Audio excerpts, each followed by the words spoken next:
Doctor Chandicharan দাসের লেখা গল্প বয়ফ্রেন্ড। 10টা 15-র খড়গপুর গ্যালোপিংটা যে এত লেট করবে চন্দ্রা বুঝতে পারেনি।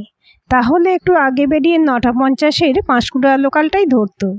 আজ কলেজে নির্ঘাত ফার্স্ট ক্লাসটা মিস করবে। অস্থিরভাবে 5 নম্বর প্ল্যাটফর্মে পায়চারি করতে করতে হঠাৎ চন্দ্রার নজরটা আটকে গেল পাশে চায়ের দোকানটায়। দোকানদার একটা ভিখারিকে বিরক্ত হয়ে দাঁড়াচ্ছে। একটা পাউরুটি কিনে খাওয়ার মুরদ নেই, অথচ পোশাকে ঠাটবাট দেখো। কোত্থেকে চুরি করে বাগিয়েছে কে জানে। যা যা বলে হাতে একটা লেরো বিস্কুট ধরিয়ে দিয়ে লোকটাকে বিদায় করলো। চন্দ্রা দেখলো লোকটা দেখতে শুনতে ভালোই, জোয়ান বয়স, লম্বা দোহারা চেহারা, বেড়ে ওঠা উস্কো খুস্কো চুল, দাড়ি গোপ ভর্তি মুখ, আর হাতে পায়ে বড় বড় নখ। পরনের প্যান্ট শার্টগুলো ভালো, তবে বেশ নোংরা। লোকটাকে দেখে ঠিক ভিখারি বলে মনে হয় না। এতদিন ধরে সে এখান থেকে বাগনান যাতায়াত করছে, কিন্তু এর আগে কখনো নজরে পড়েনি।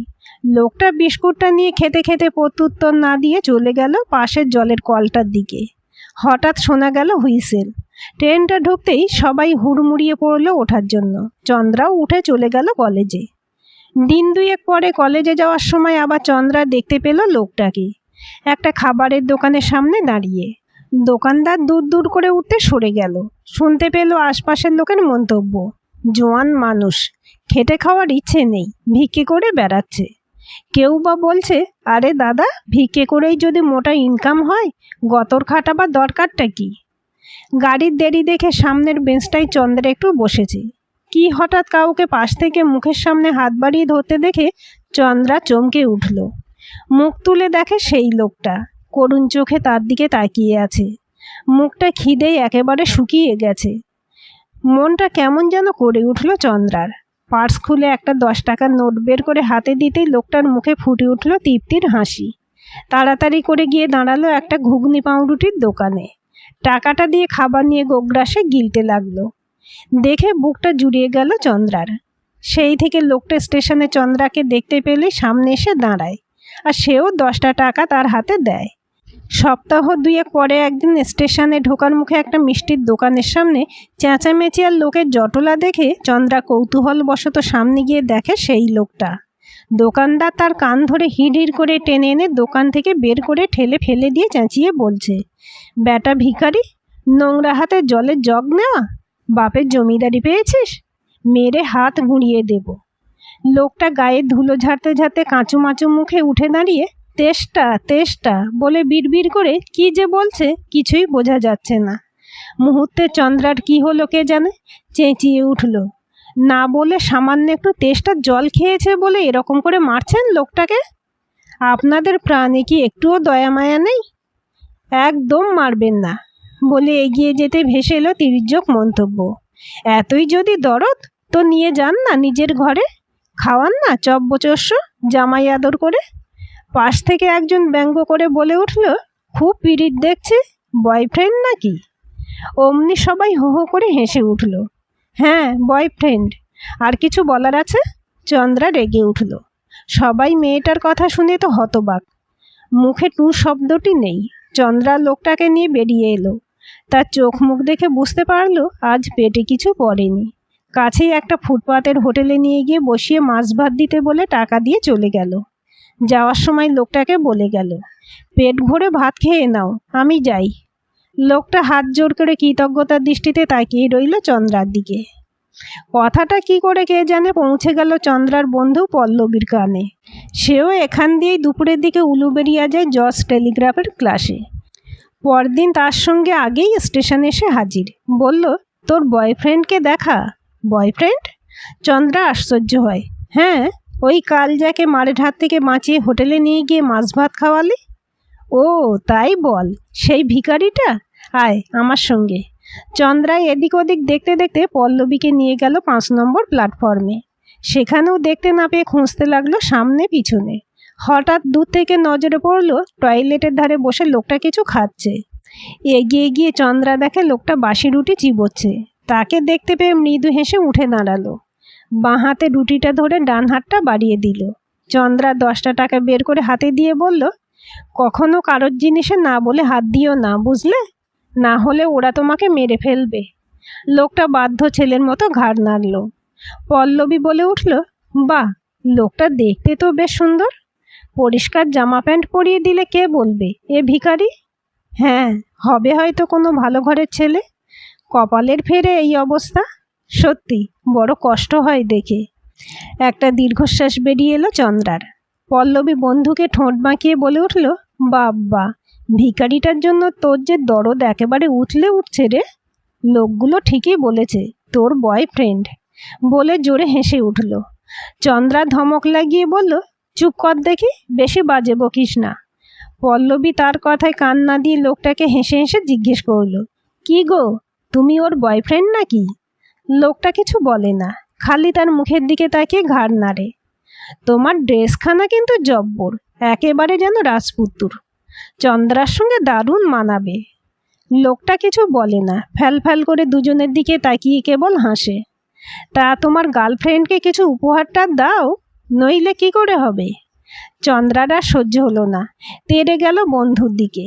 বেশি বাজে কথা বললে তোর কান ছিঁড়ে নেব মুখপুরি। পল্লবী হাসতে হাসতে পালিয়ে গেল নাগালের বাইরে। ট্রেন এসে গিয়েছিল। দুজনে উঠে ভাগ্য জোরে খালি সিট পেয়ে গেল। আরাম করে বসে গল্প করতে করতে চলল গন্তব্যে। পল্লবী বলল, লোকটার চেহারা দেখে কিন্তু সাধারণ ভিখিরি বলে মনে হয় না। চন্দ্রা ঘাড় নাড়ল, ঠিকই বলেছিস, আমারও মাঝে মাঝে তাই মনে হয়। কখনো জিজ্ঞেস করিসনি ওর নাম, ঠিকানা বা কোথা থেকে এসেছে? একবার জিজ্ঞেস করেছিলাম, কিন্তু কিছু উত্তর দেয় না, শুধু হাঁ করে মুখের দিকে তাকিয়ে থাকে। তাই? হ্যাঁ, আর ওর মাথারও ঠিক নেই বোধহয়। তেমন কথাই বলে না, কিছু জিজ্ঞেস করলে উত্তর দেয় না। লোকের মারধর চুপচাপ সহ্য করে। তাও অসম্ভব নয়। কাদের ঘরের ছেলে কে জানে। ভাবলে সত্যিই কষ্ট হয় রে। আর আমরা ভেবে কি করব? যার যা ভাগ্য। ট্রেন বাগনান স্টেশনে ঢুকছিল। আজ যাই রে বলে চন্দ্রা উঠে গেল নামবে বলে, আর পল্লবী চলল উলুবেড়িয়ায়। সপ্তাহ দুয়েক পরে স্টেশনের লোকটাকে পরপর বেশ কয়েকদিন আর তার কাছে হাত বাড়িয়ে আসতে না দেখে অবাক হলো চন্দ্রা। প্ল্যাটফর্মগুলোতে এদিক ওদিক দেখল, স্টেশনের বাইরে ঢোকার মুখে আশেপাশেও খুঁজল, কিন্তু কোথাও তার দেখা পেল না।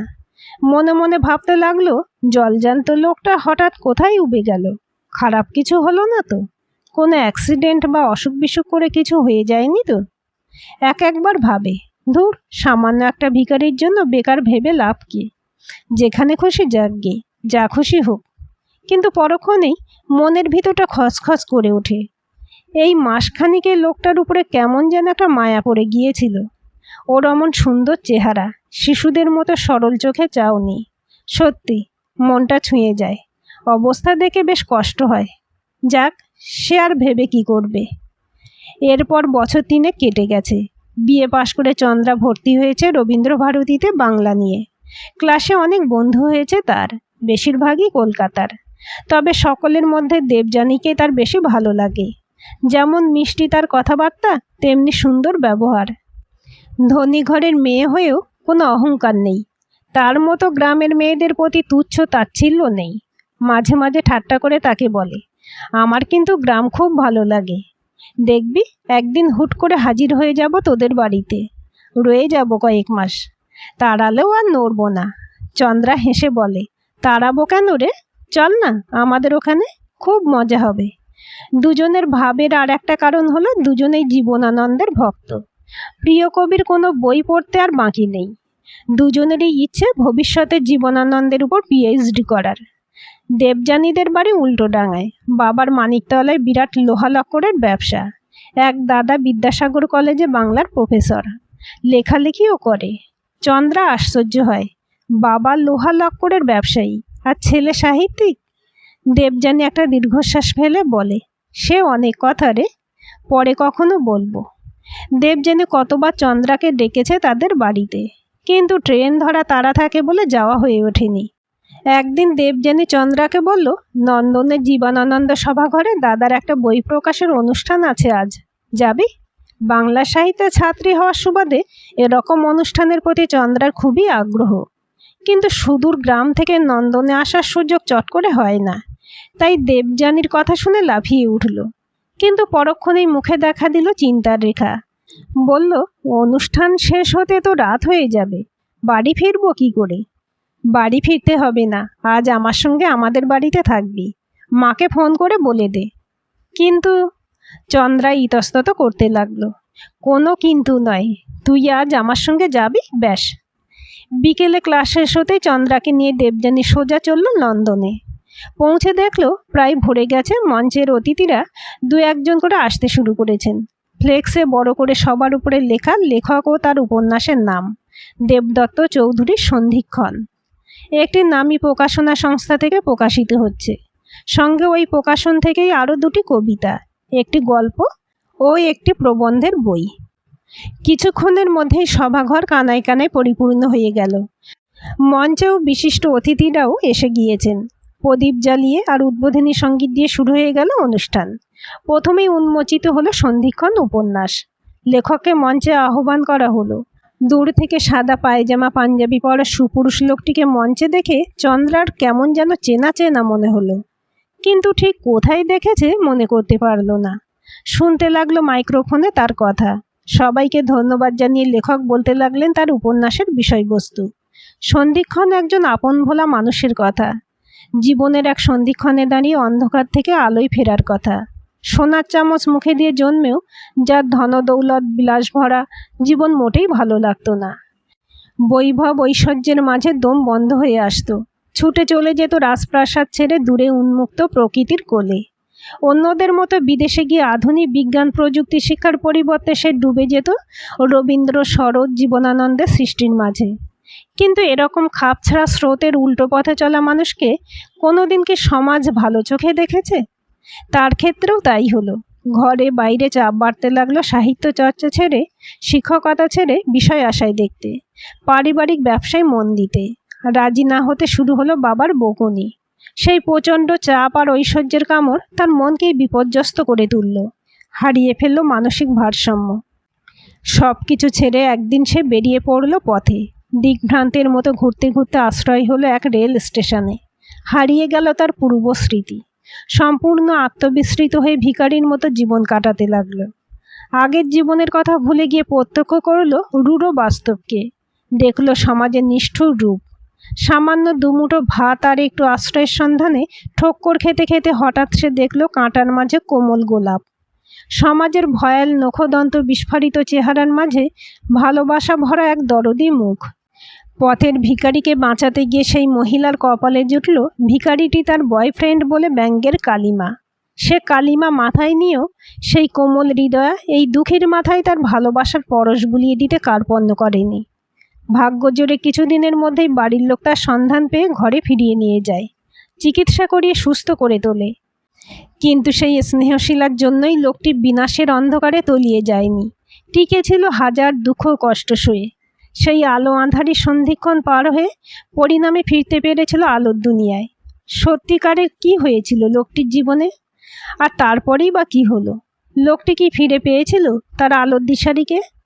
জানতে হলে আপনাকে একবার পড়ে দেখতেই হবে আমার সন্ধিক্ষণ উপন্যাসটি। সারা সভাঘর হাততালিতে মুখরিত হয়ে উঠল। তারপর লোকটি মঞ্চ থেকে নেমে গেলে শুরু হলো অন্যান্য বই প্রকাশের অনুষ্ঠান। চন্দ্রার আর অন্যদিকে মন ছিল না, কেবলই কানের মধ্যে বাজছিল বয়ফ্রেন্ড কথাটি। মনে প্রশ্ন জাগতে শুরু করলো, কে এই দেবদত্ত চৌধুরী? ও কি সেই 3 বছর আগের প্ল্যাটফর্মের ভিখারিটা? তাই কি ওকে এত চেনা লাগছিল? কিন্তু তাই বা কি করে হয়? সে ছিল একটা ভিখারি, আর এ তো ধনী ঘরে শিক্ষিত ছেলে। না, সব কেমন যেন গুলিয়ে যাচ্ছে। মনটা চঞ্চল হয়ে উঠল চন্দ্রার। ভাবল, সব কথাই তো বইটাতে লেখা আছে বলল, তাহলে বইটা পড়ে দেখলে হয়। দেবযানীকে বলল, এই 1 কপি বই আমাকে দে না রে, যা দাম লাগে দিচ্ছে। দাঁড়া বলে দেবযানী উঠে দাঁড়ালো। দেখলো দাদা কয়েকটা বই হাতে নিয়ে মঞ্চ থেকে নেমে আসছে।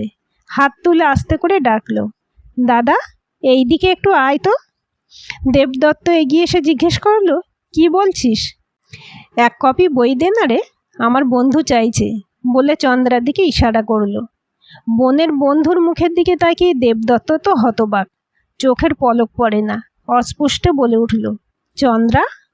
চন্দ্রা উঠে দাঁড়িয়ে অপলকে দেখছিল দেবদত্তকে। বলল, তুমি? কাণ্ড দেখে দেবযানী তো হতভম্ব। এরা দুজনে দুজনকে চেনে? চোখ পাকিয়ে বলে উঠল, আচ্ছা এই ব্যাপার, ডুবে ডুবে জল খাওয়া হচ্ছে দুজনের। দাঁড়া, ঘরে গিয়ে তোদের ব্যবস্থা করছি। ছি, কি যে বলিস না। চন্দ্রা লজ্জায় মাথা নোয়ালো, আর চোখে দেখলো তার বয়ফ্রেন্ড তার দিকে তাকিয়ে মিটিমিটি হাসছে। আজকের গল্পটি কেমন লাগলো কমেন্ট করে জানাবেন। ভালো লাগলে লাইক, হাইপ, শেয়ার করবেন। আর চ্যানেলটি সাবস্ক্রাইব করে বেল আইকনটি ক্লিক করে রাখতে ভুলবেন না।